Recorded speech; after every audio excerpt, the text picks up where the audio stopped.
حضرت خواجہ معین الدین چشتی اجمیری رضی اللہ تعالیٰ عنہ کے دیوانوں، ابھی اجمیر معلیٰ میں کیا ہوا ہے آپ سب جانتے ہیں. میں تو دبئی کے سفر پہ تھا، اگر اس وقت ہوتا تو بتا دیتا، لیکن اب آ گیا ہوں تو بتائے دیتا ہوں. بڑے چیخ چلا رہے تھے کہ وہاں یہ لگا دیا بستی بستی کریا کریا کا نعرہ لگایا، بولے غلام کا نعرہ سلطان کی بارگاہ میں. ہم نے کہا ابے بدعقیدہ اور اس طرح کے اعتراض کرنے والے، ابے ناہنجار ذرا غور تو کر. ہم سے پوچھتا ہے، ہم وسیلے والے ہیں، ہم غلاموں کا دامن پڑ کے آقاؤں کی بارگاہ تک پہنچا. اب کتاب کا حوالہ سنو، کتاب کا نام ہے اکسیر اعظم. اعلیٰ حضرت نے حضرت شیخ عبد القادر جیلانی رضی اللہ تعالیٰ عنہ کی شان میں لکھی ہے، حضرت شیخ عبد القادر جیلانی کے شان میں لکھی فارسی زبان میں اشعار ہے. کتاب کا نام ہے اکسیر اعظم، اس کی آپ نے فارسی ہی میں شرح رکھی، اس کا نام ہے مجیر معظم، اس کا اردو میں ترجمہ ہوا، اس کا نام ہے تاب منظم. اب میں نے تینوں کا حوالہ دے دیا، PDF کی شکل میں آپ کو گوگل پہ سرچ کرنے پہ مل جائے گی. اب ذرا اس میں سنیں، سبع سنابل شریف کے حوالے سے ایک واقعہ ذکر کیا گیا ہے، ذرا ذہن میں حاضر کیجیے گا. ہم کہاں ہیں؟ پہلے تو نعرہ یہ لگا تھا، نعرہ تکبیر، نعرہ رسالت، نعرہ غوثیت، اور اس طریقے سے حضرت امیر معاویہ کا صدقہ مانگا گیا تھا. ارے بولو نا یار محبت سے سبحان اللہ. ابو بکر کا صدقہ مانگا گیا، عمر کا صدقہ مانگا گیا، عثمان کا صدقہ مانگا گیا. تم نے سب کو حذف کر دیا. بستی بستی کریا کریا کے نعرے پر اعتراض کرنے والوں اور مسلک اعلیٰ حضرت سے چڑھنے والوں، آؤ ہم بتا رہے ہیں شریعت کی روح کے اعتبار سے بھی درست ہے اور طریقت کے اعتبار سے بھی درست ہے. یقیناً ہمارا خواجہ ہندوستان کا راجہ ہے اور اس کو راجہ بنانے والا اپنے زمانے کا غوث اعظم عبد القادر جیلانی ہے. جب آپ نے کہا تھا میرا یہ قدم ہر ولی کی گردن پر ہے، حضرت خواجہ معین الدین چشتی اجمیری رضی اللہ تعالیٰ عنہ خراسان کے اندر تشریف فرما تھے اور آپ مراقبے میں تھے. آواز پہنچی، آپ نے کہا بل علی عینی وراسی، فرمایا آپ کا قدم ناز تو میری آنکھ پر بھی ہے، میرے سر پر بھی ہے. تب حضرت شیخ عبد القادر جیلانی نے کہا انا قد جعلناک سلطان الہندی معین الدین، ہم نے تجھے ہندوستان کا بادشاہ بنا دیا ہے. لیکن سن، خواجہ معین الدین چشتی اجمیری کے، ابے یہ لوگ تو خود اس سلسلے کو بھی نہیں پڑھتے، بس چیخنا چلانا شروع کر دیتے. اور ہم نے کہا ہوش کے ناخن لے، اپنے وقت کے مجدد کے نعرے سے تجھے چڑ.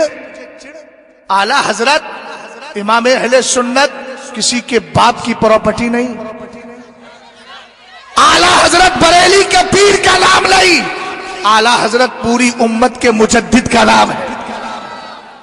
اور جن کو اعلیٰ حضرت کے نعرے سے چڑے ان سے پوچھو تو سرکار کی حدیث کو مانتا ہے کہ نہیں مانتا. میرے نبی نے کیا فرمایا؟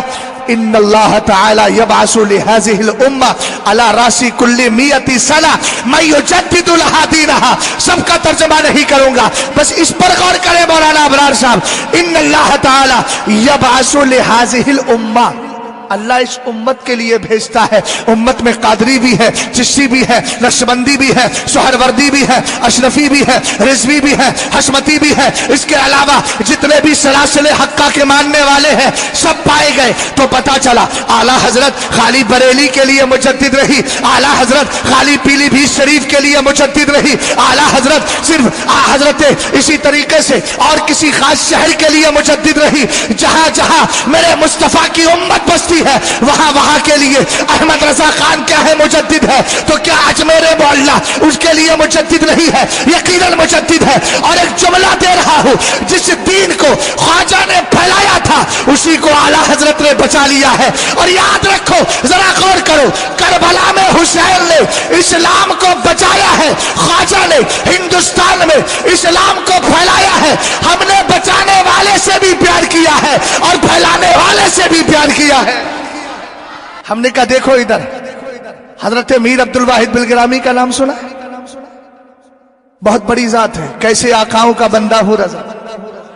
بول والے میری سرکاروں کے وہ فرماتے. اب سنو، حضرت خواجہ معین الدین چشتی کے مرید و خلیفہ حضرت خواجہ قطب الدین کے مرید و خلیفہ حضرت بابا فرید گنشکر، حضرت بابا فرید گنشکر کے مرید و خلیفہ حضرت خواجہ نظام الدین اولیاء. حضرت خواجہ نظام الدین اولیاء ایک بار سفر کر رہے، پہلے زمانے میں دلہن کو پالکی میں بٹھا کے لے کے جاتے تھے، پہلے پیروں کو بھی اسی میں بٹھاتے تھے، پالکی کے اندر خواجہ نظام الدین اولیاء کو بٹھا لیا گیا اب بیٹھنے کے لیے۔ اس کے بعد جو کلہاڑ کر کے کچھ کوہار قسم کے لوگ ہوتے ہیں نا، جو اٹھا کے لے کر کے جاتے ہیں، آپ کا کوہار اس دن بیمار تھا، اس کے کاندھے کے اندر تکلیف تھی۔ اب توجہ کرنا، ہم نے حضرت خواجہ معین الدین چشتی کی بارگاہ میں تاج الشریعہ کو یاد کیوں کیا ہے، اعلیٰ حضرت کو یاد کیوں کیا ہے، اس کا جواب اسی میں مل جائے گا۔ حضرت خواجہ نظام الدین اولیاء تشریف فرما ہے، اب آپ کا کوہار آیا نہیں تو ایک محلے کے اندر قلندر رہتا تھا، قلندر، لیکن یہ جھوٹے ملنگو قلندر نہیں، یہ سچا قلندر تھا، یہ سچا قلندر تھا، یہ 15 انگوٹھیاں پہننے والے، لمبے لمبے بال رکھ کے اپنے آپ کو قلندروں کا نام دے کر شریعت کا مذاق اڑانے والے نہیں، یہ سچا قلندر تھا، یہ سچا قلندر تھا۔ آ گیا، آنے کے بعد اکیلے اٹھایا اور پوری پالکی اٹھا کے لے کر کے چلا گیا منزل مقصود تک۔ حضرت خواجہ نظام الدین اولیاء پہنچے، آپ کو کرم کی نظر اٹھی، نظر رحمت اٹھی، نظر عنایت ڈالی، ابھی قلندر تھا اور اس کا مرتبہ بڑھا دیا گیا۔ جیسے ہی مرتبہ بڑھا، یہ مست ہو کر کہتا ہے میرے پیر کا کرم ہے، میرے پیر کا کتاب کا حوالہ دے دیا۔ سبع سنابل شریف لکھنے والے میر عبد الواحد بلگرامی، اللہ اللہ عز و شان و احترام بلگرام، عبد واحد کے سبب ہے نام جنت بلگرام۔ میں اسی عبد واحد کی بات کر رہا ہوں۔ انہوں نے کیا کہا؟